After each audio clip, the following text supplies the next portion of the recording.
तो ये पूछिए अपने दलित भाइयों से, पूछिए उन मुसलमान भाइयों से कि भाई इतना प्रेम है तुम्हें इनके लिए कि सुबह शाम ओवैसी बड़ा परेशान है। कई लोग तो टेलीविजन पे जब डिबेट करते हैं तो अपने पीछे अंबेडकर की तस्वीर लगा के बैठ जाते हैं। कई मुसलमान जो टेलीविजन पे डिबेट करते हैं, सिंह साहब जानते हैं, पीछे अंबेडकर की तस्वीर लगाए बैठ जाते हैं। उन्होंने मोहम्मद साहब की तस्वीर तो कभी देखी नहीं, क्योंकि तस्वीर जिस दिन देख लेगा वो दिन बवाल हो जाएगा। तो मेरा कहना यह है कि हमारी चुप्पी, हमारी खामोशी और हमारा चीज़ों को अवॉइड करने की वजह से कुछ समस्याओं को हमने खुद ही जो है बड़ा कर लिया है। हम पाकिस्तान के बारे में बहुत रेफरेंस में बात करूंगा क्योंकि उसमें कुछ बताने लायक है नहीं, सच में बताने लायक नहीं है। या ये हो सकता है कि एक पाकिस्तान से निकला दूसरे पाकिस्तान में चला गया, इसलिए मुझे बहुत ज़्यादा फर्क लगता नहीं है। जहाँ पैदा हुआ था वहाँ भी यही हाल था, वहाँ चला गया वहाँ भी वही हाल था। वही मक्कारी, वही मुनाफकत, वही झूठ, वही फरेब, वही इस्लाम के नाम पे सारा ढोंग का।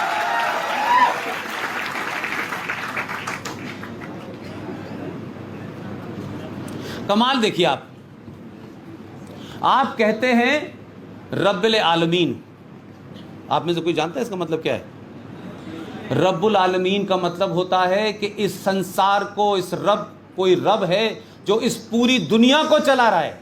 हर मुसलमान मिलेगा आपसे ये कहेगा कि इस धरती पे, इस जमीन पे पत्ता भी उसकी मर्जी के बगैर नहीं हिलता। तो ये लव जिहाद क्यों कर रहे हो? ये कन्वर्जन क्यों कर रहे हो भाई?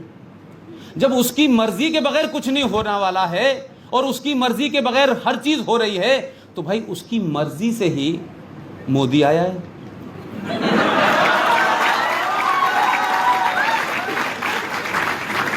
उसी की मर्जी की वजह से योगी भी आया है, और उसकी मर्जी थी इसलिए पहले बुश आया था, अब डोनाल्ड ट्रंप आ गया है। क्योंकि जिस आयत और सूरा को मैंने शुरू में बताया था, देखिए सेलेक्टिव होने से दिक्कत यह होती है कि बात नहीं बनती है। जो मैंने सूरा और आयत बताई थी वो कुरान शरीफ की है। वो क्या कहती है उसका मैं तर्जुमा आपको, ट्रांसलेशन बता देता हूँ। वो ये कहती है कि ए मेरे मानने वालों, अल्लाह मियाँ अपनी जो मानने वाले हैं मुसलमान, मुसलमान का मतलब होता है मुसल्लत ईमान, लेकिन मुसलमान का कोई ईमान ही नहीं है। क्योंकि अगर मुसल्लत ईमान होता तो ये फ्रॉड नहीं होता जो पूरी दुनिया में हो रहा है आज की डेट में। आप इस्लाम की सूरत वो नहीं देखते जो अल बगदादी दिखा रहा है, जो उसामा बिन लादेन दिखा रहा है, जो दाऊद इब्राहिम दिखा रहा है, जो जैशे मोहम्मद दिखा रहा है, जो लश्कर तोयबा दिखा रहा है, जो दुख्तरान मिल्लत दिखा रही है, जो IS दिखा रहा है। ये चेहरा नहीं होता, लेकिन ईद पे बकरा काटने के लिए मुसल्लत ईमान हो जाता है। वो भी बेईमानी है। हजरत इब्राहिम को अल्लाह मियाँ ने कहा कि सबसे नजदीक चीज, सबसे प्यारी चीज तुम क्या है जो मुझे दे सकते हो? वो गरीब थे, उन्होंने कहा मेरा एक बेटा है, मैं तो आपको बेटा दे सकता हूं। उन्होंने अपने बेटे इस्माइल से कहा कि ऐसे से अल्लाह ने मुझसे कहा है, मैं तुम्हें अल्लाह की राह में देने जा रहा हूं। बेटा बड़ा खुश हुआ, उसने कहा ये तो बहुत अच्छी बात है कि अल्लाह ने मुझे मांगा है। वो देने गए और वो वहां जब पहुंचे और जब उसका अल्लाह की राह में उसको बलि उसकी चढ़ाने वाले थे, तो झाड़ी में से एक, हम उसको आज बकरा कह सकते हैं, उस जमाने भेड़ थी, वो निकली। तो अल्लाह ने इम्तहान लिया इब्राहिम साहब का। तो इब्राहिम साहब का तो ईमान अल्लाह पे इतना जबरदस्त था कि उन्होंने अपनी औलाद को उनकी राह में दे दिया। और जब वो उसकी गर्दन काटने चले तो अल्लाह ने कहा तुम्हारा ईमान मुझ पे मुसल्लत है, ईमान पक्का है, लिहाजा मैं इस बच्चे को हटा करके, उन्होंने अपने करिश्मे से वहां भेड़ पैदा कर दी। अब सवाल ये हुआ कि उस दिन से ईद मनने लगी। तो अब ईमान क्या हो रहा है? ना तो हजरत इब्राहिम है, न इस्माइल है, लेकिन अल्लाह ख्वाब में आते हैं, कहते हैं बलि चाहिए, वो कहते हैं बाजार से लाके काट देंगे, अपना बच्चा नहीं कटवाएंगे। भाई ये चक्कर में नहीं पड़ने वाले हम। ये हम चक्कर में पड़ गए तो पता चला पॉपुलेशन ही कम हो जाएगी, जिसे बढ़ाने में लगे दिन रात हम।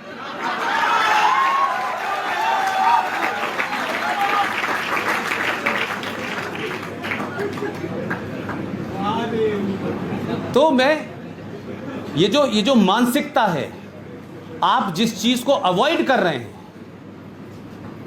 अगर क्या वजह है कि भाई कोई एक मुसलमान पढ़ा लिखा बड़े प्राइज जीता हुआ, बुकर प्राइज से भी बड़े प्राइज जीतने वाला, उसको भी मुसलमान को नहीं मुसलमान मानते। जो पढ़ जाता है या जिसमें इल्म हो जाता है ये उसी के खिलाफ हो जाते हैं भाई। शिया इस मुल्क में 4.25 करोड़ लोग हैं। शियाओं का कंट्रीब्यूशन एजुकेशन में देखिए, फौज में देखिए, सब जगह मिलेगा। उनको कहते हैं ये वाजिबुल कत्ल है, इनका कत्ल वाजिब है। बताइए, एक आदमी 1974 में पाकिस्तान के अंदर फिजिक्स में नोबेल प्राइज लेता है, किसी यूरोपियन के साथ उसको ज्वाइंट मिलता है, उसका नाम था अब्दुल सलाम। और 1974 में I was in 3rd class और 4th क्लास, मुझे इतना याद है। और उनको जब अवार्ड मिला तो पाकिस्तान के भी जो कुछ पढ़े लिखे लोग हैं वो सीधे, उनको लगता है कि हिंदुस्तान में एक मक्का है जिसका नाम है अलीगढ़ मुस्लिम यूनिवर्सिटी, वहीं आता है वो सीधा। वो भी बेचारे वहीं आए। मैं अपने वालिद साहब के साथ गया, हमारे वालिद साहब ऑफिसर थे वहाँ, तो उनसे हाथ वाथ मिलाया। तो मैंने ज़िंदगी में कभी सोचा नहीं था कि मैं सहाफ़ी बनूंगा और फिर मैं कभी पाकिस्तान भी जाऊंगा और फिर इतना जाऊंगा कि पाकिस्तानी दुखी हो जाएंगे मुझसे कि भाई कि 12 साल हो गए, अब तो पीछा छोड़ दो हमारा। तो उस आदमी को ये मैंने रेफरेंस इसलिए दिया, वो पढ़ा लिखा आदमी था, क्योंकि वो आदमी देवबंदी नहीं था, बरेलवी नहीं था, सुन्नी नहीं था, शिया नहीं था, वो बेचारा अहमदिया था। अहमदिया मुसलमानों में एक सेक्ट है जो ये कहता है कि पैगंबर हर दौर में आते हैं, और जो हमारे चाहने वाले हैं मोहम्मद साहब के, वो कहते हैं ना बस ये आखिरी स्टॉप, अब हो ही नहीं सकते। तो उन लोगों को वो मुसलमान नहीं मानते, लिहाजा संवैधानिक तौर पे पाकिस्तान में अहमदियास को गैर मुस्लिम घोषित कर दिया गया। और जब गैर मुस्लिम घोषित कर दिया गया तो उनके कत्ल का तो आपको फिर लाइसेंस मिल गया। उस आदमी को इतना टॉर्चर किया कि उसने मुल्क छोड़ दिया और वो बाहर गया और वहां रह के उसकी डेथ हो गई। शियाओं से नफरत, अहमदियाओं से नफरत, कादियानी से नफरत, कश्मीरी पंडितों से नफरत, हिंदू से नफरत, ब्राह्मण से नफरत। भाई कुछ पढ़े लिखे लोगों को भी पास रखोगे जो तुम्हें पढ़ा सके।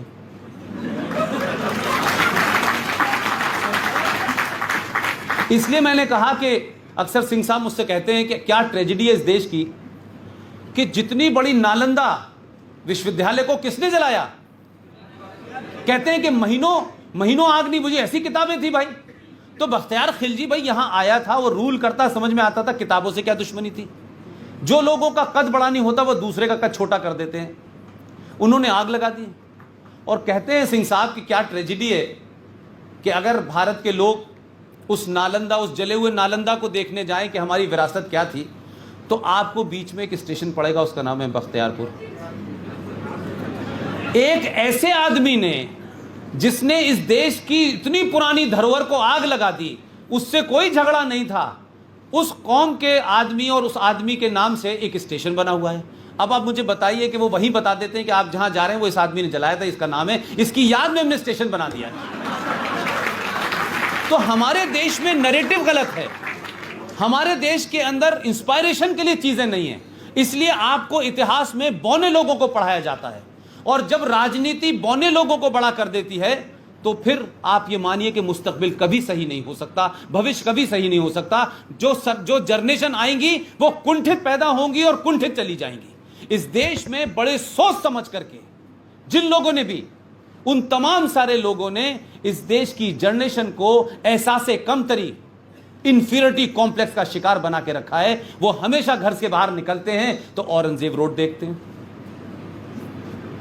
बख्तियारपुर देखते हैं, वो तैमूर को देखते हैं, वो खिलजी को देखते हैं। ये क्या है भाई? आप थोड़ी देर के लिए सोचिए कि हमारे समाज में 4-5 ऐसे बुरे लोग निकल जाएं तो क्या आप उनका कभी नाम लेना पसंद करेंगे? आप मेंशन भी नहीं करना चाहते हैं। लेकिन इस देश के पहले महान शिक्षा मंत्री मौलाना अबुल कलाम आज़ाद, मैंने पिछली बार भी ये अलीगढ़ में था तो बहुत सारे लोगों ने कहा ये तो नाम हमको नहीं पता। मैंने कहा शायद आपको इसलिए नहीं पता कि आपने कोशिश नहीं की पता करने की। अगर आप पता कर लेते उनका नाम पूरा क्या है और वो क्या चीज़ थे तो आपको प्रॉब्लम नहीं होती। आज़ाद साहब का जन्म कहाँ हुआ था? मौलाना अबुल कलाम आज़ाद कहाँ पैदा हुए थे?